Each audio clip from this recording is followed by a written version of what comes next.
Today we're talking Dorstenias, by far the most underrated family of plants in the world of succulents, and an absolute joy to grow. It's a real shame that more people don't know about these plants, but hopefully after today everyone will know. Now, besides looking at some of the basic care requirements, what sort of soil do they need, how much light do they require, how much and how often should we water them, we're also going to be delving into a few curious and more niche topics, like how do I know whether my Dorstenia lavrani is a boy or a girl? How can I help my Dorstenias reproduce? And importantly, how can I stop them from spraying their seeds all over the greenhouse? So stick around today as we look at everything you could possibly want to know about the underrated gem of the succulent world. Now, your Dorstenias, they're all members of the fig family. Well, as far as I'm concerned, these are the weirdest looking figs you'll ever see. And there are some members of this particular family that are not succulent. But today we're going to be focusing on those collectible succulent caudiciform plants. Plants like this Dorstenia foetida here. You will find that these particular plants grow with thick, very fleshy succulent stems, means of storing water to enable them to endure long periods of drought. And they all grow with these very bizarre, almost alien flowers, which explosively shoot seeds off all over the place. A means, I guess, of fantastic reproduction. Get the seeds all out there. Now, the plants that typically you will find as a part of collection come from tropical parts of the world. Tropical East Africa, around the Arabian Peninsula, even into the Indian Ocean, which means that these are plants that, I suppose, conversely to many succulents, they don't mind a little bit of humidity. In fact, they thrive on it. A lot of moisture, and off you go. I'll talk a bit more about how we can best care for them in a minute. But before we do, I thought it might be interesting to go through a bit of a roll call of some of the more interesting species that you can find in cultivation. This one, of course, as I said, is Dorstenia foetida. By far the most common of these plants in cultivation, probably because it's so keen to reproduce, and it's also very easy to care for. Very closely related, potentially even just a variation on the same species. This one here has not yet been named by science. It therefore goes by the name Dorstenia species Lav 23877. I imagine it'll get a proper species name soon. But the thing that typifies this one are those little bristly growths all over the body of the plant. Thought I'd share with this one with you. This is seed grown, and the thing I love about it is it's growing dichotomously. Two heads emerging from one. Not something you see every day. Outstanding.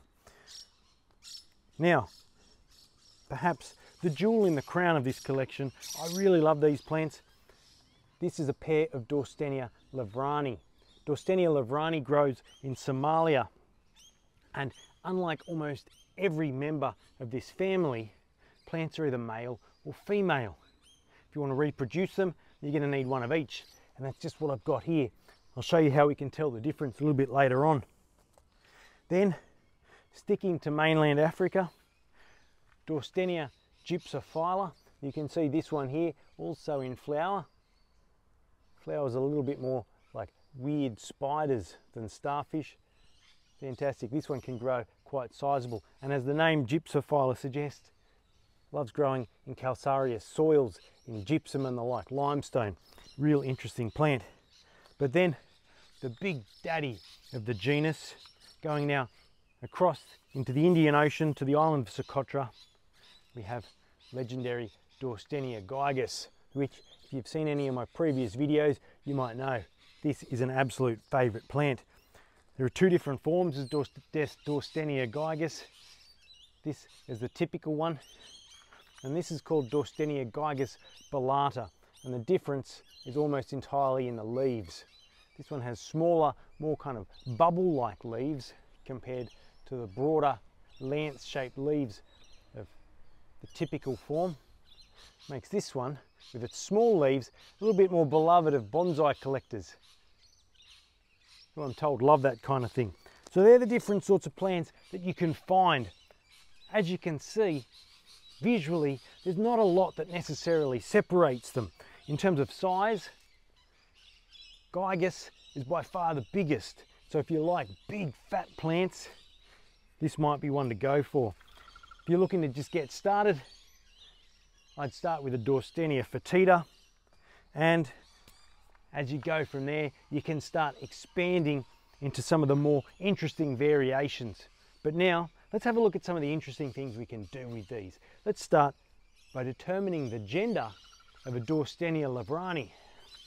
Now, if you've got a Dorstenia lavrani and it's in flower, you might be looking at it wondering, is it male?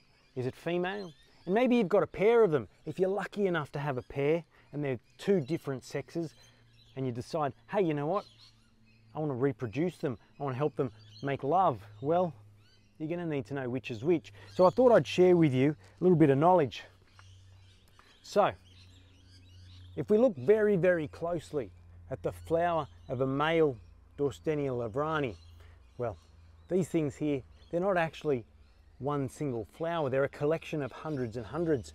And what you'll see is there are many, many tiny, tiny stamen. They're the male reproductive organs. Now, you don't necessarily need to be able to identify them, but what you do, if you run a small paintbrush over them, you can see a little cloud of pollen come up.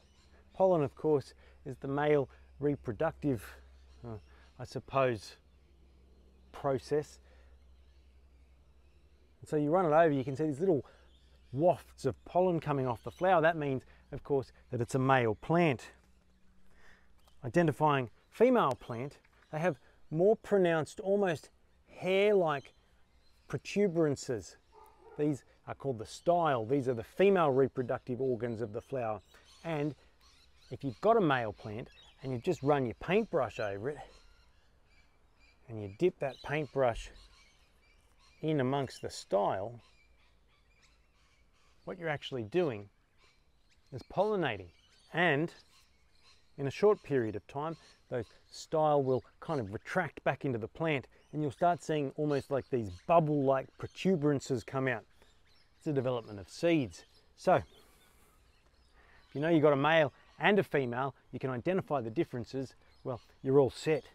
Very hard plant otherwise to reproduce, because I don't think people will typically cut up their Dorstenia lavranis, and even if they do, I'm not so sure they'll take root.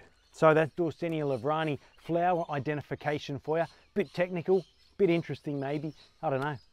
Anyway, let's see what's next. Now, if you're in the mood for helping your plants get in the mood, and all you've got is one single Dorstenia foetida, well, you're in luck. These plants are self-fertile. They'll reproduce all over the place without a partner. Typically, this is something that they can do all by themselves. A little bit of air movement will push the pollen from the male parts of the flower onto the female parts. But, you know, if you want to make sure, or if you're looking for a way to amuse yourself, you can always give them a helping hand. You will need a small paintbrush. You'll note this is a different paintbrush to the one that I used with the lavrani, because I don't want to hybridize these plants. I want to ensure that I've got purity, I suppose, of species. Now, all you got to do, really simple, take your paintbrush, rub it over the surface of the flower, and all you'll be doing is helping transfer pollen off the male parts onto the female parts. And in no time whatsoever, seeds will be developing, and you'll be able to throw around some little baby Dorstenias. But as I mentioned earlier, the flowers, when they develop seeds, they explode with quite significant velocity. I suppose it's an evolutionary advantage to get the plants away from the mother plant, get the babies out there into the environment. Great for the plant, not so great for us who wants to sow seeds. So what do? Well, this is where having a nice little mesh baggie comes in, because once you've pollinated your flower, all you need to do, take your mesh baggie, and if you can, wrap it around the flower there. I'll do this down here. Wrap it around the flower, bit awkward process. Pull it tight. And now when those seeds explode out into the world, they can't go too far. You can collect them easily and sow them, and not too long after that, you'll have little babies. How exciting! All right, you've had your fun, you've helped your Dorstenias to copulate, you've got babies on the way, but how do we care for these plants? How do we make sure that they live their best life? Well, there's a couple of things well worth noting. First of all, soil mix. We might be thinking these are tropical plants. They'll be happy in a nice heavy soil, retains moisture, but nothing could be further from the truth. What we're going to want is a nice inorganic mix. Anywhere between 50 and 80% minerals, inorganics. Pumice is fantastic for this particular job. Throw a bit of zeolite in there, you know, perlite will do in a pinch, but keep it really well draining. Although they do live in tropical parts of the world, you'll find a lot of these plants actually live on the sides of cliffs. They eke out an existence in the harshest spots where no other plants will dare tread. Several of these plants, as I mentioned, they grow in very calcium-rich soils. Plants like your Dorstenia gigas, in your Dorstenia gypsophylla in particular. And so if you have a good source of limestone chips, something that can be mixed into the soil, I don't use them, but it can't hurt and probably can only be of benefit. So that's your soil. But where do we keep them? Well, depends on the species. Plants like your Dorstenia foetida, Dorstenia lavrani, this little unnamed guy, they grow in sort of shady rock crevices. They don't need a whole lot of sun, and so these are plants that are ideal for part shade, even in some instances more heavy shade. Just be mindful, if you see them stretching a little bit, you might want to pull them out and give them a bit more light. On the other hand, these two, your gypsophylla and your Dorstenia gigas, they're going to appreciate as much light as you can give them. Full sun. They're definitely not going to be indoor plants, whereas I might be tempted to see how this one thrives on a windowsill.